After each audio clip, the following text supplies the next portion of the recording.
All right. Thank you, everybody, so much for joining us today. I'm Michelle Morris from Consolidated Planning Group. I want to, first of all, thank Adrian Trevino and the Autism Society so much for hosting, for having us in here, and for spreading the word, and of course, for all they do. Thank you for joining us and taking the time out of your day today to be with us. We have got some great, and I said Autism Society. I'm so sorry. I meant the Down Syndrome Association. Oops. Sorry about that, Adrian. Anyway, we're all happy to be here with you today to share this information. Just a couple of housekeeping items before we get started. Since we're in webinar mode, we cannot hear you or see you, but we know you're out there and we appreciate you being here. So if you have any questions or comments, you can go ahead and put those in the chat box and we will get to as many of your questions as possible throughout the webinar today. Also, this webinar is being recorded. Later on today, you should get a copy of the slides as well as a link to the recording on our YouTube channel. So don't worry about that. We also have a podcast. So if you happen to be joining us on the podcast and you would like a copy of these slides, you can just email contact@cpgcares.net and we'll go ahead and send you a copy of the slides. So without any further ado, we'll go ahead and get started. Again, I'm Michelle Morris from Consolidated Planning Group. We are a financial planning firm that is based in Houston. We serve families all over Texas and all across the country. We help families with things like protection plans and lifetime care, figuring out how much is it going to cost to pay for care for my loved one for the rest of their life. We help with transition planning, which is that magical time between, right around 18 years old when your child is getting ready to go from high school to the real world and how all of that works, because a lot changes at that moment. We help families with ABLE accounts, and we're here to advocate and educate families. Over the entire United States, there are over 263,000 financial advisors. And this is according to the Bureau of Labor Statistics. 253,000 financial advisors all across the United States. And fewer than 200 of those, not 200,000, just 200, like probably the amount of people who live on 3 blocks here in my neighborhood. That's how many focus on special needs planning. So it's fewer than 0.1% of all the financial advisors in the United States focus on special needs planning. So you are definitely in the right place when you are looking at Consolidated Planning Group. So today, I want to give as much time as possible to Steve so that he can tell us his experiences and his stories and tell us about independence at every stage beyond Down syndrome. So if you have any questions, like I said, please go ahead and put that in the chat box. I do see we already have one talking point in the chat box, so we'll get to your question. But Steve, why don't you go ahead and take over and introduce yourself? Sure. Thanks so much, Michelle. And thanks to the Consolidated Planning Group and Adrian and the folks at the Down Syndrome Association of Houston. It's great to be with everyone. Appreciate you taking time out of your Saturday or joining on the podcast. I think that independence is a popular topic because we know it's out there, but it seems oftentimes overwhelming. So we'll talk a bit about our inspiration today and some of the aspects of independence, but it really comes from our daughter, who's now 28, And we used to live in Houston and recently moved out to Austin. And so our story and what you guys are doing is definitely very personal. Recently, Gwendolyn, my daughter, and I were on a road trip. So we're trying to reach out to other Down syndrome associations in the country and share this kind of message with them and just engage with them and hear what's on their mind and help them begin to develop their own independence plan. And before one of the sessions that we had in Kansas City, the family came up to us and we were just chatting. And the mother said, I really feel like my daughter is doing okay. And That's great. before I could jump in a little bit, she said, but I really want her to flourish. And I thought, well, that's a beautiful thing that we should all be aspiring for. And it's not necessarily easy. I mean, we're all busy. Parenting itself is busy, not to mention the extra issues and challenges that we have as parents of people with Down syndrome. So it's something that we just kind of have to keep it in mind and continue to move forward. So we'll talk about mindset because I think it's really critical for all of our families, regardless of the age. Pillars of independence, and then we'll talk about how that we can tackle some of the obstacles to achieve that independence and other resources that are available to you guys and other families. So if we can go to the next slide, please. Thank you. So this is our daughter, Gwendolyn. So again, she's 28. We just are constantly inspired by her. She's grown like everybody else. She used to be so shy. She wouldn't get up on stage on a Saturday play date that she had in Houston at one of the facilities that was offering a weekend camp. And now she has spoken in front of 300 people, and she loves to sing in front of 300 people as well. That's always an interesting and an inspiring sort of experience, I must say. When she was about 18, she came home and she said, I want to talk about my independence. I will tell you that she's pretty communicative, but the whole topic just kind of floored us. And her request, now she has two younger siblings who have since moved out, gone to college, had relationships, the normal thing. And Gwendolyn wanted that. And so we latched onto this initiative that she had and said, well, what does that mean to you? What does independence mean? And what are your aspirations? And so we had a great conversation. And what came out of that was a big butcher block piece of paper on the counter in our kitchen where we talked about what independence meant to her. And we'll talk about those as we go through our session today.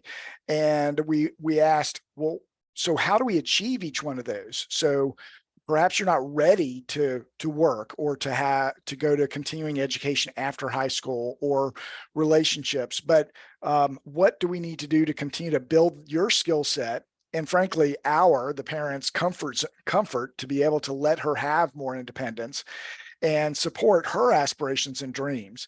And so she continually inspires us to continue to work on this as she's gone through her own independence journey and learning a lot and continuing to stretch herself. It really brought us to a point where we just wanted to make sure we were supporting what she wanted.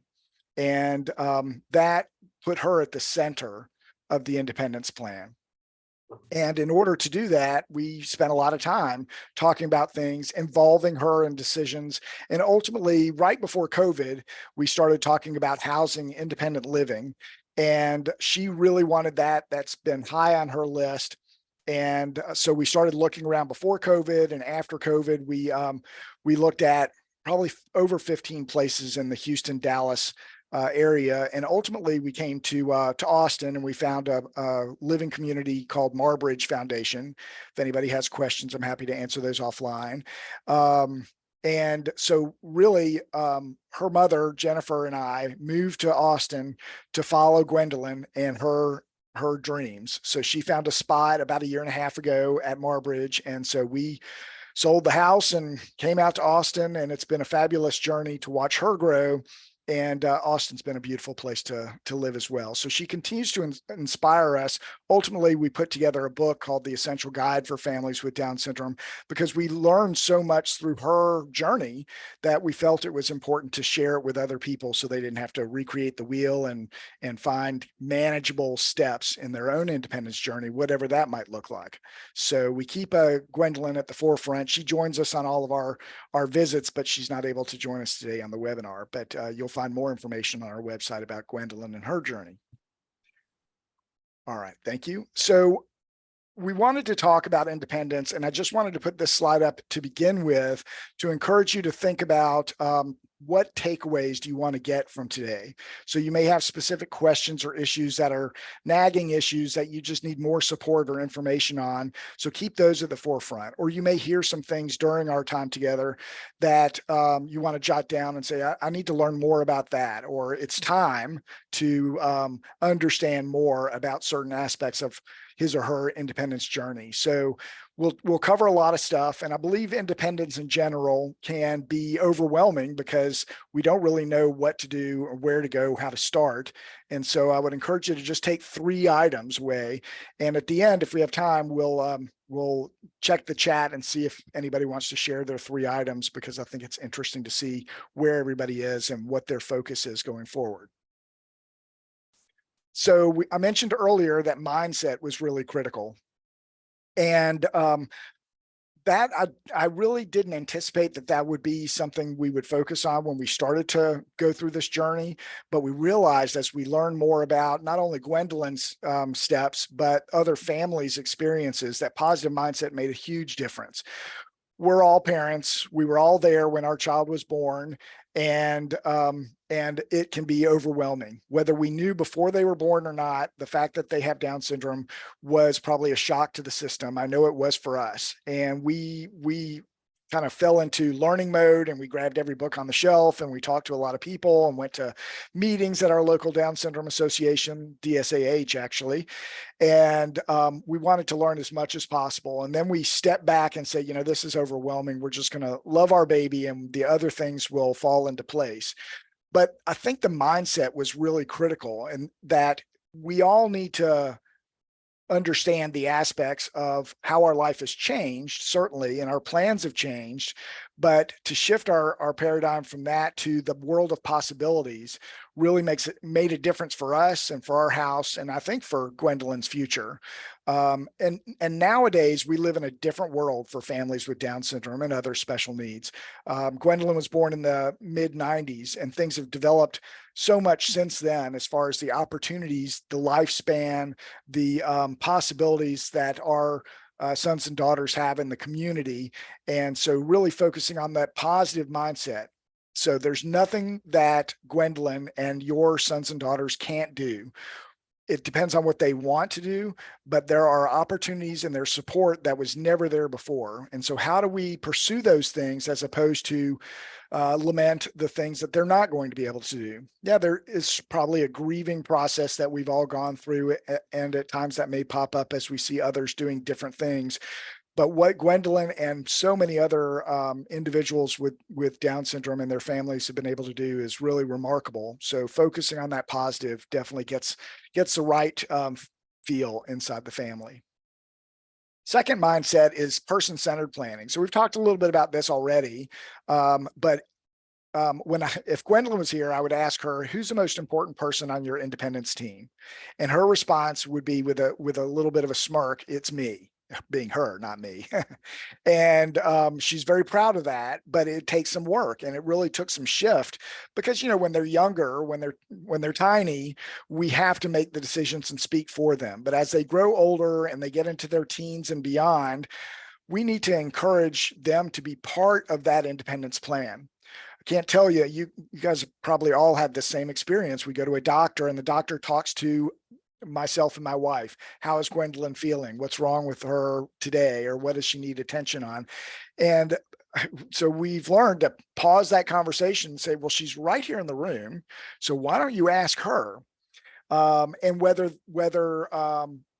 your self-advocate is verbal or not, they can communicate in different ways, and we should encourage other people to recognize that they are there and it's their health, it's their planning, it's their financial planning, whatever the case may be, and that we want to make sure that they're always in the center of that. So some decisions like housing that were really strange and hard for us, we really started to look at it through the lens of her own eyes and her aspirations, and that changed our perspective quite a bit about what independent living could mean for her and for our family.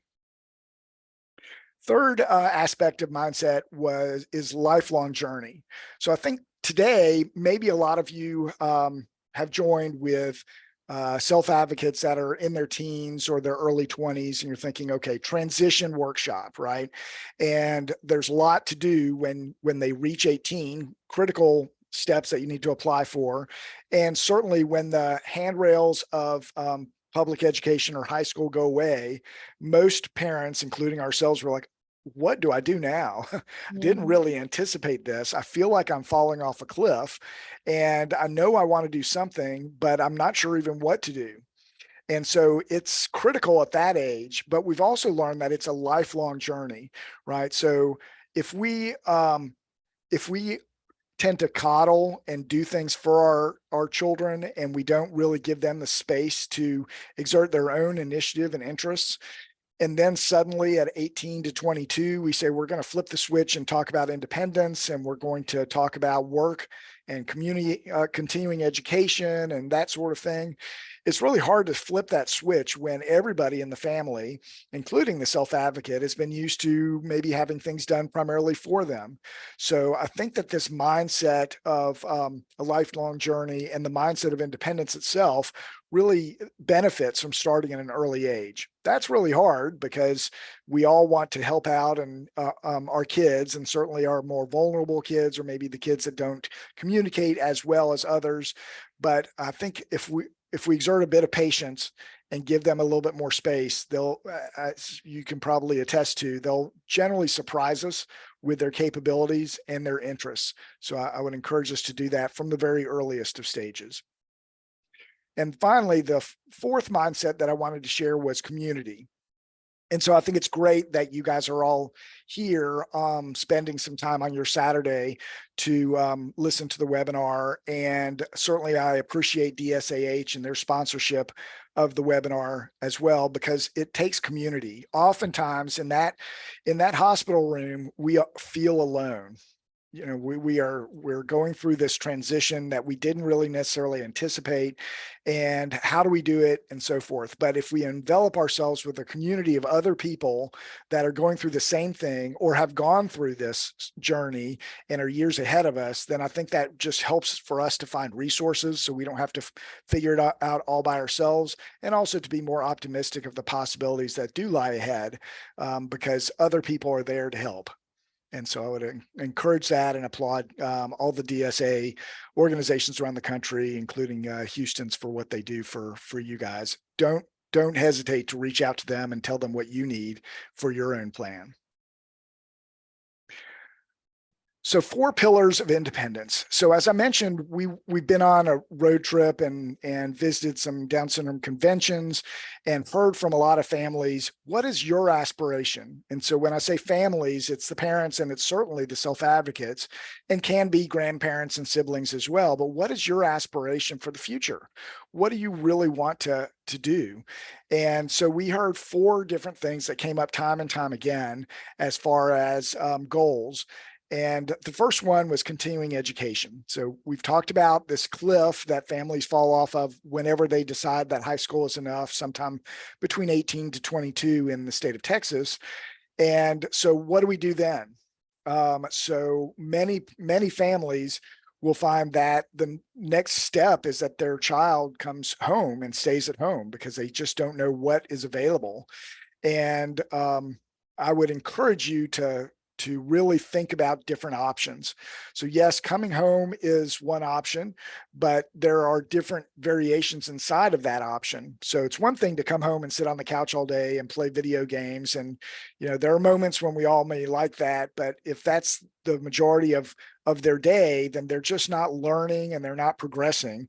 And many families experience this sort of plateauing where they get bored. We all get bored doing the same thing, but families and self-advocates get bored because they are just doing the same thing and it's not challenging or interesting to them. And then eventually that may lead into a regression syndrome. So Dr. Brian Chicoine, who's well-versed in the Down syndrome community, talks a lot about the regression syndrome, people that eventually lose a lot of the skills and capabilities that they've worked so hard to build up. And there are some heart-wrenching stories that we've heard, some of which are inside our book, but heart-wrenching stories of families where the child was able to do a lot of stuff for themselves, and suddenly, due to something changing, whether it's school ending or COVID or some other change in their family dynamics, that they no longer were able to speak or they were having trouble walking. And so I think that one of the keys to working on that is certainly to keep an eye on things, be aware of major changes that may happen in their life, but also to continue to provide them with new challenges and continuing education opportunities. So at home could be it could be the couch, or it could be, well, they're coming out on errands with me, but it also could and should be something more like a homeschooling. Not necessarily in the same structure that we may know that term, but that we're going to structure things where that continue to expose them to museums or and other social groups and activities, so that they're really, in essence, going to school and learning new things. If you don't want to do that, and I will tell you, we've felt overwhelmed by the concept of homeschooling from the earliest of ages. But there are many day programs that are out there in Houston and in Texas and across the nation. Do your homework. There are some day programs that are like adult babysitting. There are some day programs that are more like slave labor, and I must say.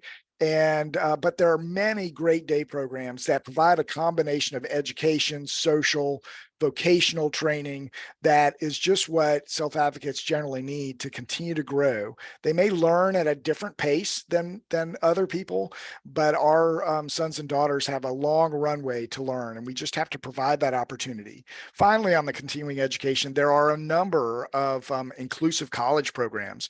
So if you think that might be right for your child now or in the future, that's something that is definitely worth researching, because they are sprouting up all over the country. There are some that are more hands-on and helping out than others, and it depends on what your son or daughter may be ready for, but that is certainly a viable option for people in our community. Work. So I think sometimes work feels like this is a money-making opportunity. There are a lot of costs associated with independence for our sons and daughters, and so how can we bridge that gap?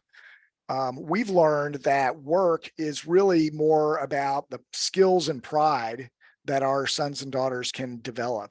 I'll never forget the first days that that Gwendolyn came home from her jobs, and her face was just beaming. She loved to tell us everything that she did and what she learned, and she built a community of other people that she got to know, and they got to know her. Very valuable experience for her. We later have learned, and we'll talk a little bit about this a bit later in our time, that we have to be really careful about it being a primary source of income, because they have lots of benefits that have limitations as far as what they can earn or what assets they can have. So it's really more of that focus of providing them with that pride. And it gives Gwendolyn a little bit of spending money, which she is thrilled to spend in many of her own odd ways. So that's also a silver lining. All right, the next pillar is our relationships. And we all need relationships, right? No matter how introspective we may be, having relationships with others is just soothing. It may only be one or two other special people, or it may be a flock of them, but having those relationships is important for everyone, and it's certainly important for our self-advocates. They want to feel that they're part of a group. They want to have people that they can share their fun and excitement, as well as their anxieties and fears with. I think part of the challenge is when we put our sons and daughters in an environment with a group of people, that a lot of the conversation seems to be quite superficial and repetitive. And that is just part of them developing their own communication skills in whatever way they can. But encouraging them, providing the environment, hosting play dates, where they have the opportunity to really learn a little bit more and develop that rapport is really important. Depression is 2 to 3 times more likely in the Down syndrome community than in the general population. This is not because they have Down syndrome. This is just because they, like many other people, have a lot of stuff on their mind, right? And they are struggling to share what's on their mind and kind of process it. And so having relationships with other people, having an independence team, I like to call it, of friends, family, can be doctors and teachers, people that really have their vested interest in mind and can help them work through some of the things in their mind, can really help them spring forward in amazing ways. So we need to be there to encourage that, because without the relationships, I think it can be a very lonely process for our self-advocates. And finally, the fourth pillar is housing. So we've talked a little bit about housing, and I think this is probably the one that we get the most questions about when we've gone on our road trips. Housing for us and for many families, I think, evokes thoughts of shame and fear in parents. We were really nervous about talking about this. We assumed, frankly, from the day that she was born, she would always live with us, but things have changed, and our perspective on this topic really changed when we really focused on two different items. We talked earlier about person-centered planning. And so we thought, okay, through Gwendolyn's eyes, what does she want? And she definitely wanted housing. So well, what does that mean? Why do you want that? I want to be independent. I want to be able to do things for myself. I don't want to be told what to do all the time. And we realized that she, like her brother and sister, will flourish when they get out from under the protective umbrella of the parenting household and be able to do their own thing. Now, the definition of what Gwen's independence is and her brother and sister may be a little bit different. We certainly had to find the right place for Gwendolyn to live that provided that right amount of challenge and support that she felt comfortable with, and certainly that we felt was the right place for her to be as well. And so housing is something we really had to think through. But the other aspect of housing that we recognized was that, honestly, we're not going to be around forever. And that has changed quite a bit. I mean, back in even the 80s, not that long ago, the average lifespan for people with Down syndrome was about 25. 25. I mean, our daughter was born not long after that, and she's 28. So nowadays, due to a lot of medical advances and awareness of things, but also due to a lot of programs that have helped to develop and provide substance and purpose to the lives of people with Down syndrome, the average age is in the mid 60s, and it's continuing to grow. So that is fantastic. It does raise some other new challenges, right? When they live twice as long as they used to live. So how do they keep busy? How do they avoid plateaus and regression? How do they find purpose and meaning in their life? Who are they going to spend time with? And this is probably the first generation of people with Down syndrome that are going to outlive their parents or caregivers. So normally most families probably assume they were going to stay with us, with the parents. But that's not necessarily the case. And so we really wanted to make sure we were involved in the discussions about her independent living options.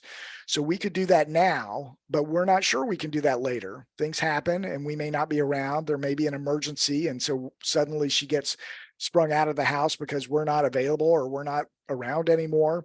And so we wanted to be part of the process of evaluating what the options were, looking at those with her and making decisions for the short term, but also more importantly for the long term that could provide her with the support. We've had lots of discussions with her brother and sister who are now in their 20s, and they are loving siblings and caring siblings for Gwendolyn.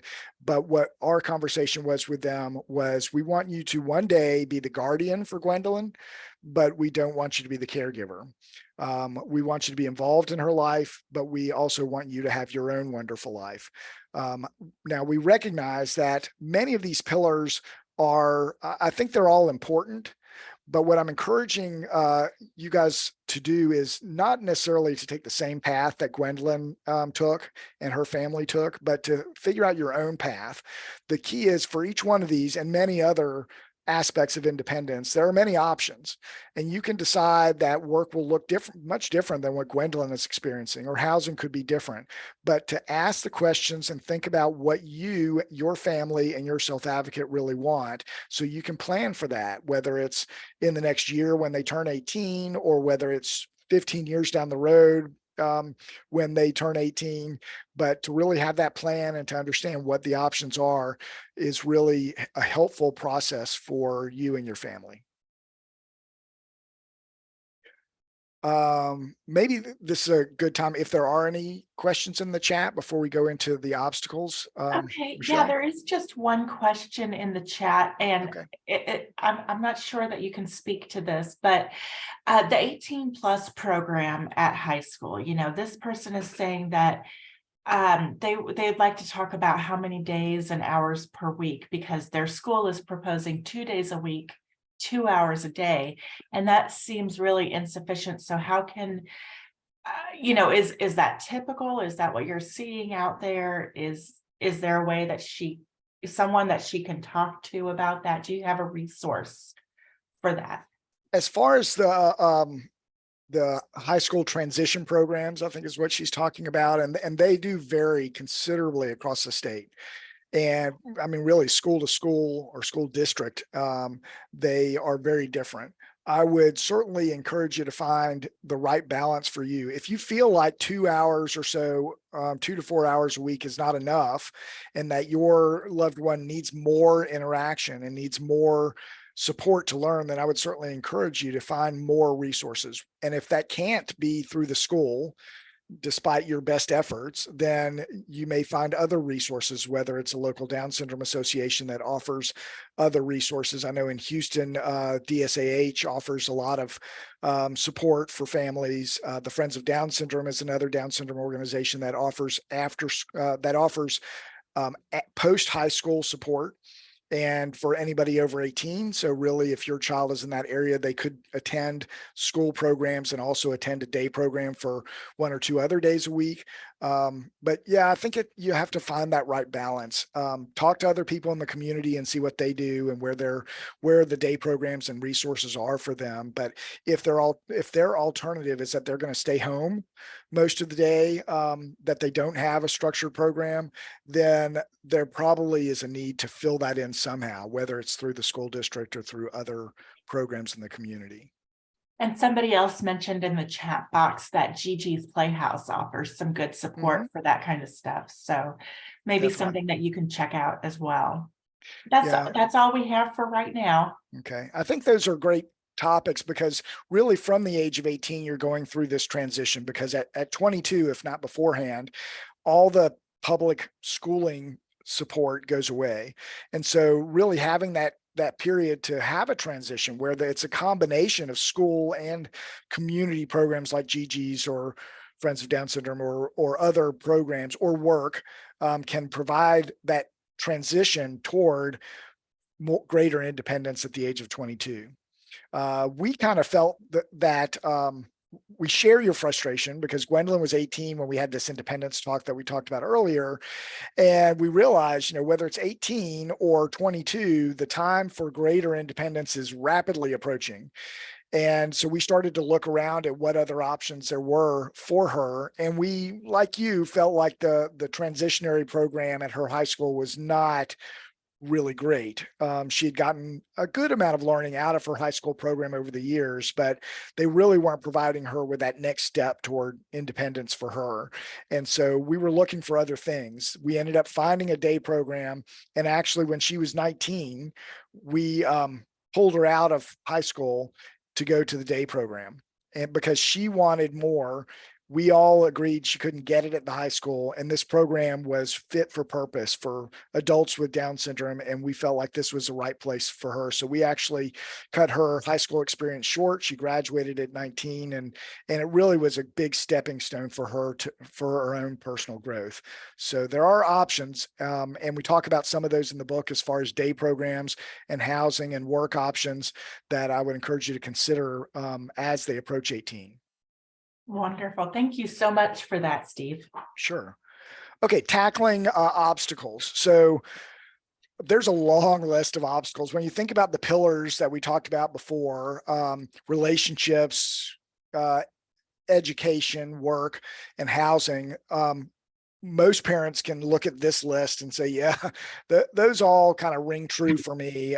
There are obstacles. I'm not sure how to overcome them. And there's many other things that you would probably put on your list that we haven't captured here on this slide. I just wanted to talk about some of these, and I would encourage you to please share your comments in the chat box or other obstacles that you feel you're confronting or you're nervous about coming in the future, and we'll be happy to talk about those as well. Fear in general, it's a new thing, this independence.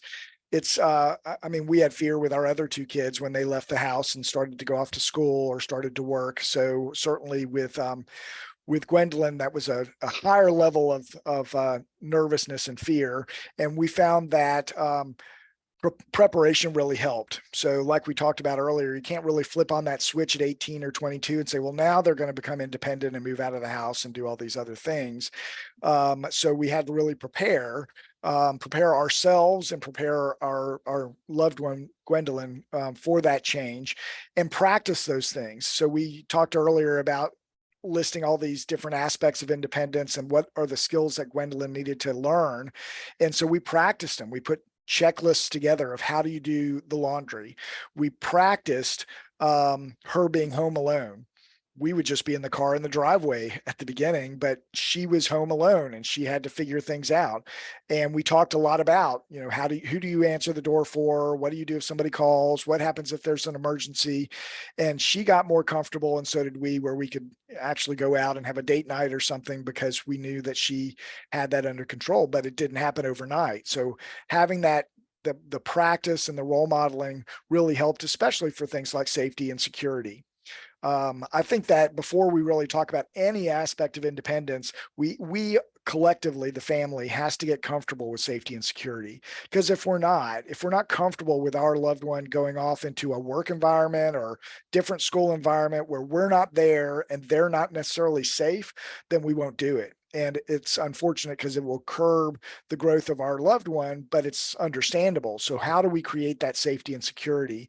And a lot of that is talking about the different people in her life, which ones are close family and friends, which ones are not, going through the aspect of consent. So whether it's talking to somebody or a hug or a handshake, you know, that they, like all of us, have the ability to control that situation. And so what is consent, and when do we want to offer that? What are common practices in each one of those sort of relationships?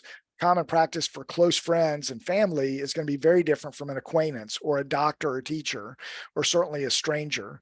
And we spent a lot of time with Gwendolyn talking especially about strangers. So who are strangers, right? The people in the grocery that just say hello as we're shopping, and that's a stranger, but there's obviously other bad aspects in society today that we all have to be aware of. And so as difficult as that conversation can be, we wanted to make sure we had that conversation with Gwendolyn about what happens if you are at work and somebody asks you to come outside of work and you don't know them, or what happens if you're walking home from work, which she did, and somebody comes up to you, offers you a lollipop and says that her parents wanted her to come home with them, that they were going to take her home. And so we went through those scenarios and we talked about them, practiced them, role modeled them so she could feel more comfortable and we could feel more comfortable. There are always more scenarios. And so we don't just let her run around the community by herself all the time. We make sure that she's in the right environment with people that we know and trust.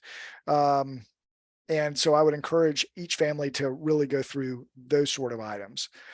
Communication.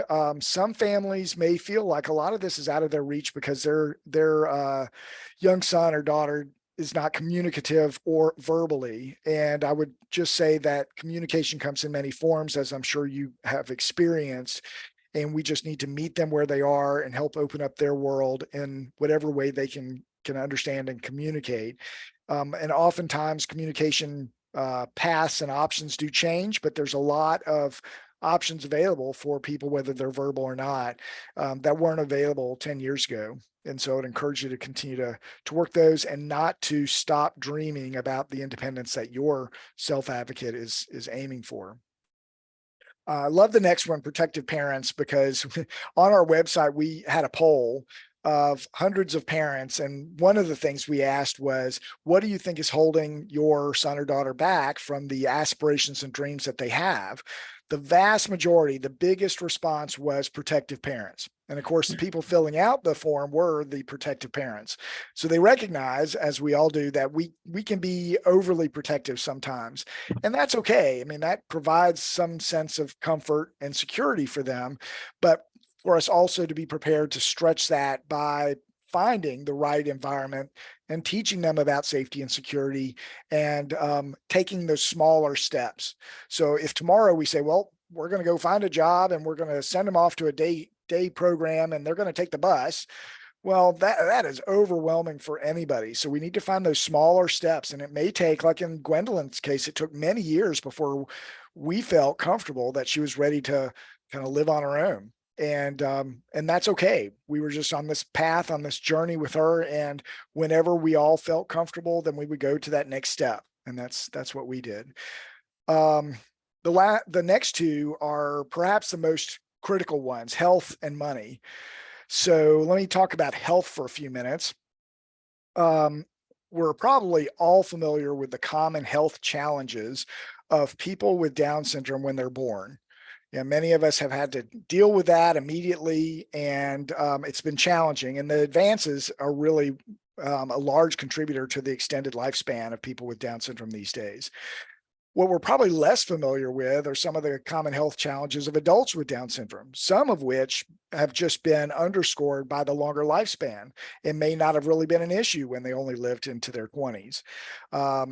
Many people, even at early ages, will have to deal with obesity, sleep apnea, hypothyroidism.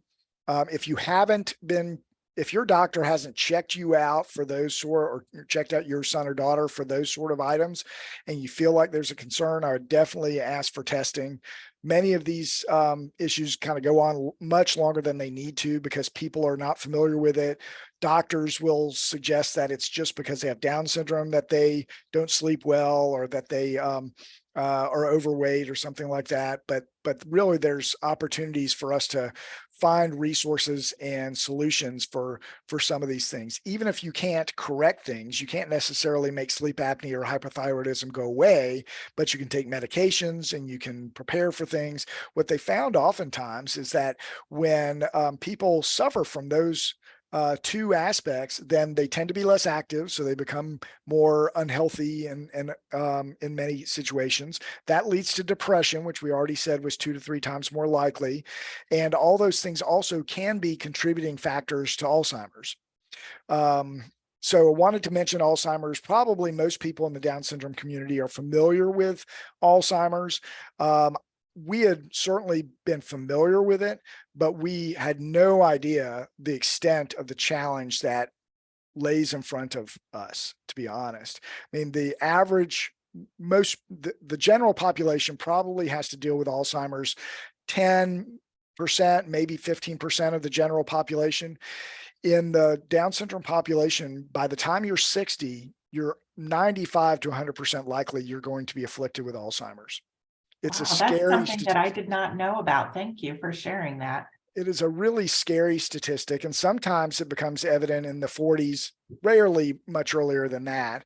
And one of the reasons why, the primary reason why, is that the marker for Alzheimer's sits on the 21st chromosome, which our sons and daughters are blessed to have 3 of. So it provides us with a whole different challenge with regard to Alzheimer's and dementia in general. We pair up with the LUMIND organization, LUMIND, and LUMIND actually bridges the gap between the Down syndrome community and Down syndrome research. And they spend a lot of time focusing on Alzheimer's, on gathering information and trying to help researchers to understand why Alzheimer's sits on the 21st chromosome, what can be done about it. And I think they're really key in making sure that the research is done and the results are not only applicable to the general population, but but applicable to the Down syndrome community. So a portion of our book proceeds go to Lumine because we believe that what they're doing is so important. I mean, it's not a choice, right? And at this point, unfortunately, practically all families are going to have to deal with Alzheimer's at some point until there's a solution. And I went ahead and put that LuMind organization in the chat box so that if anybody wants to write it down or to remember what that was, there it is for you. Yeah, a little bit of another pitch is they've talked to other people in the Down syndrome community, obviously, many families, and 80+% say, yeah, I believe we should be doing research to try and understand not just Alzheimer's, but other health challenges for adults with Down syndrome, 80% plus. But when asked how many of you are in a research program, that number is about 5%. So what LuMind is talking about is we just need more people to help. And many of these research programs are not invasive. It's not something that you or your son or daughter would be uncomfortable with. A lot of it is just information tracking and asking questions so they can build their database. So I would encourage you to think about that. And if you have other questions, I'm happy to answer those.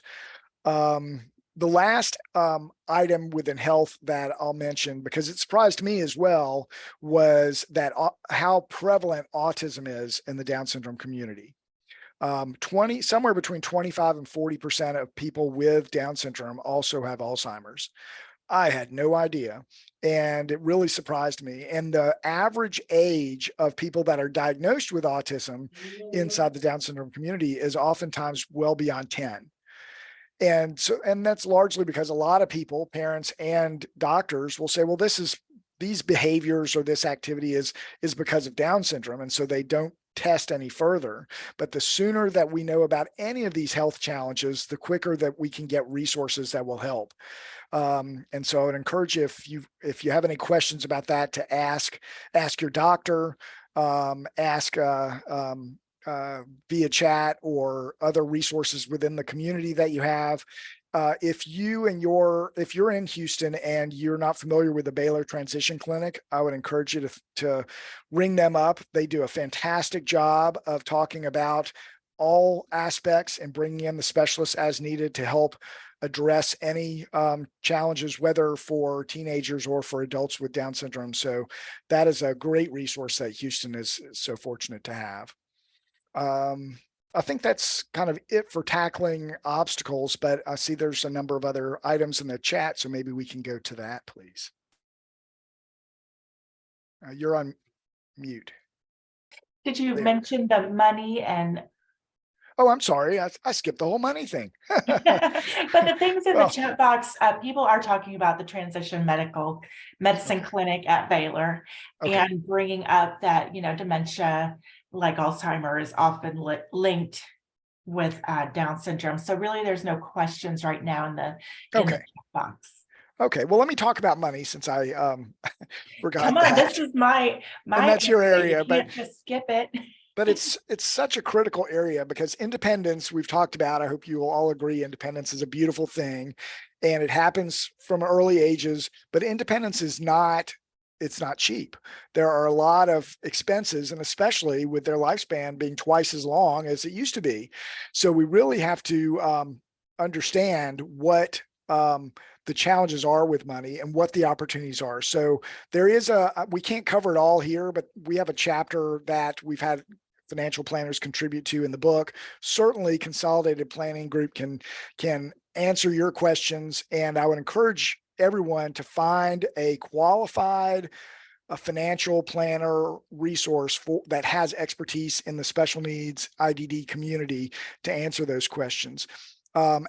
There are many things that we don't have to do anything, but we really need to make sure that we're thinking about things at the age of 18. So applying for SSI is critical. Generally, everybody with Down syndrome should receive SSI, but then to understand what we need to do to make sure we maintain that SSI.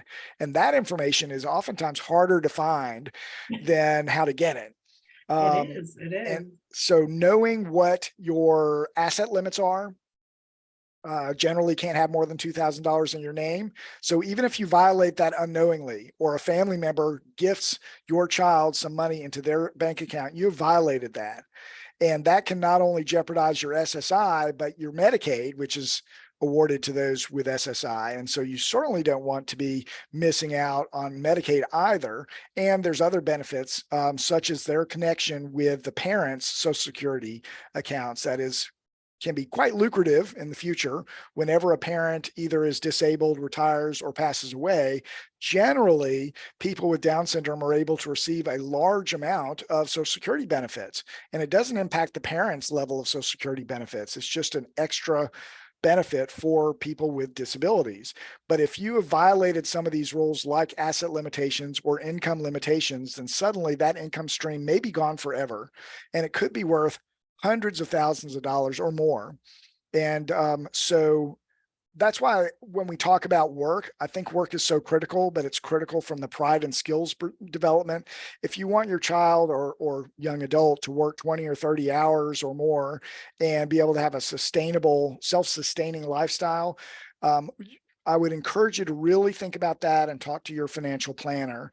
Maybe they're able to do that now, but will they be able to do that for their adult life to be able to sustain their living of choice and build up enough Social Security for themselves to be able to live off of when they retire down the road? If that's not really feasible, and for our daughter, she loves to work, but we decided that wasn't feasible for her, then we needed to make sure we didn't violate these rules so that she could get all the benefits that were available to her.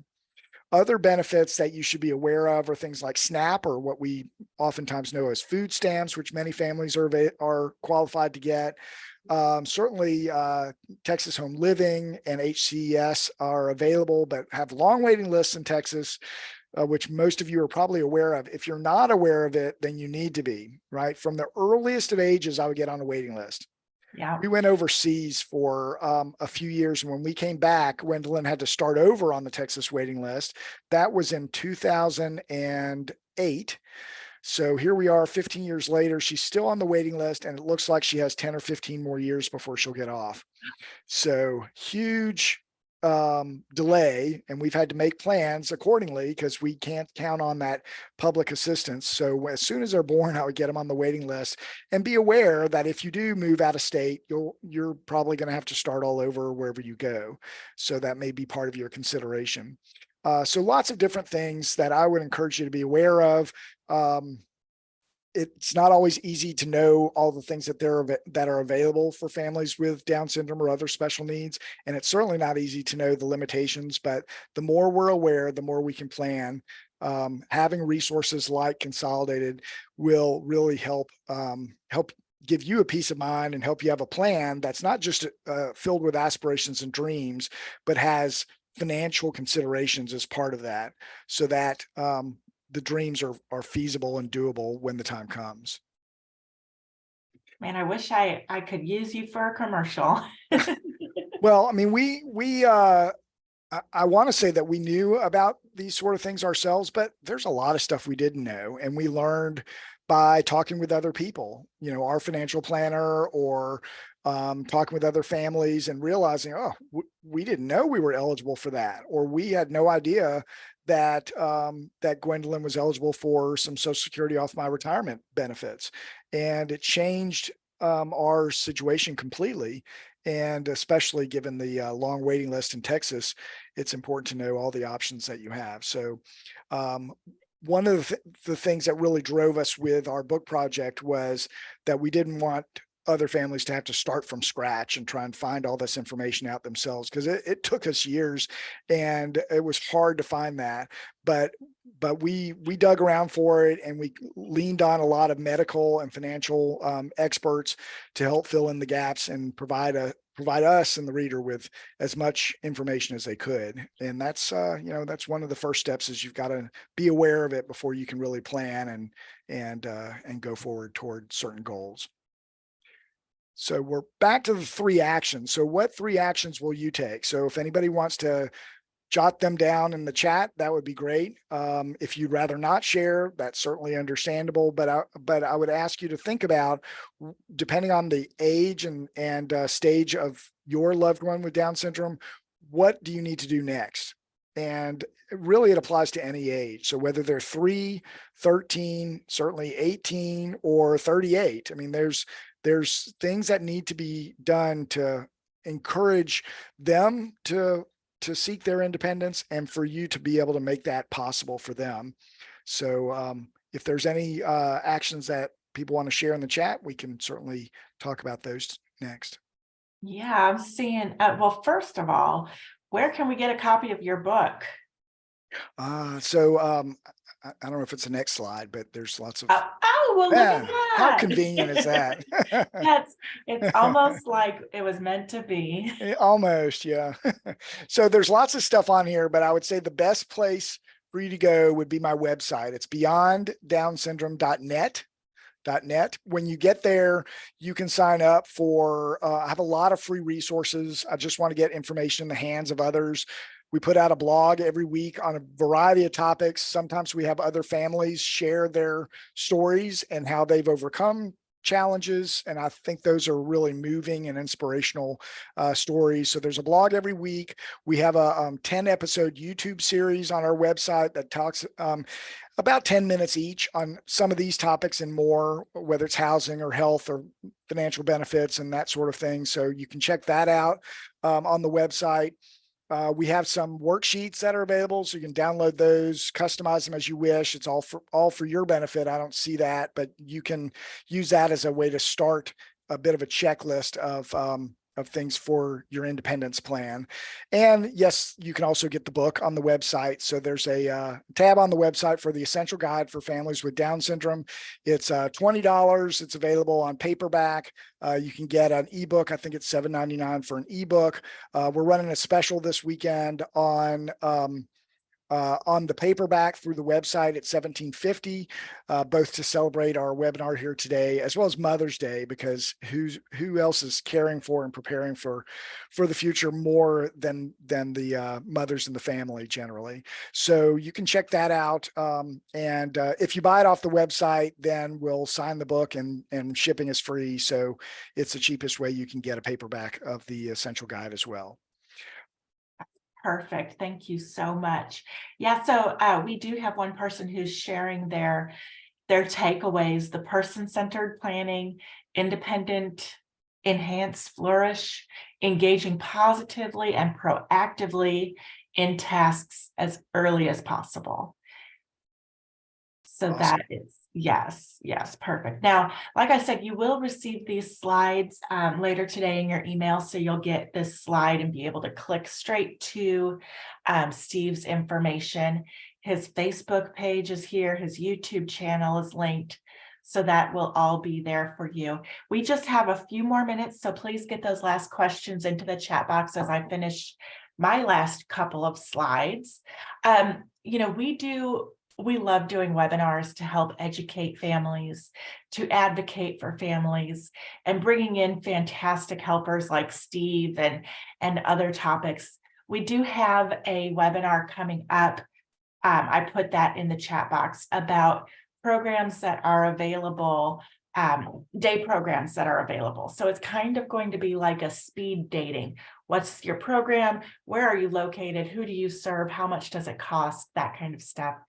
That is coming up on June 14th. We do webinars on all of these topics that you see here. I got a little overexcited. Anyway, things like guardianship and the waiver programs and SSI and SSDI, different options after high school, waiting lists, all of these kinds of things that we help families with. Places where you can put money in buckets for your children or your loved one, your self-advocate. I love that term.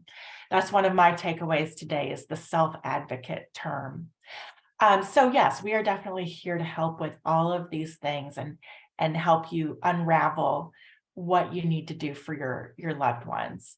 This is our team. On the top is Allison and Jeff. They're the owners of Consolidated Planning Group. They have 4 children altogether, and 2 of them have special needs, and that's why we do what we do.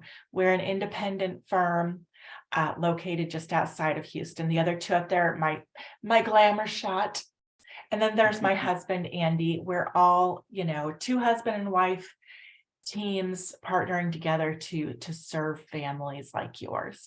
And then Meredith is our marketing director. She helps us put together all these webinars. We also have a great staff of operations directors who help with paperwork and calls and getting appointments scheduled and all of those things. And speaking of appointments, we do offer a completely free initial consultation where we are going to try to answer the questions that keep you up late at night. Those quick few questions, of course, are always free. Get to know you and your family, and then we'll talk to you a little bit, of course, about how we work and what we do. These free consultations usually take between 30 to 45 minutes, depending on how many questions you have. And then we'll see, you know, from that, if you would like to continue with our company. If not, there's no pressure. We're not going to harass you or anything like that. We will reach out to see if you have questions about today's webinar or any other questions for us, or if you want to sign up for your consultation.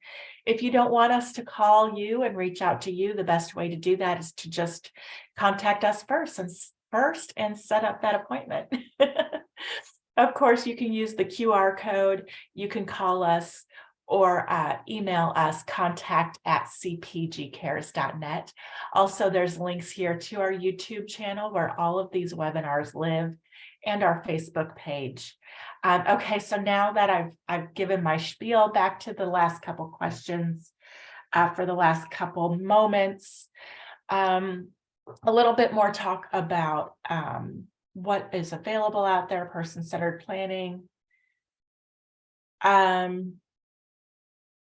Oh, that there was a book listed about autism, Down syndrome and autism link. That was a great resource.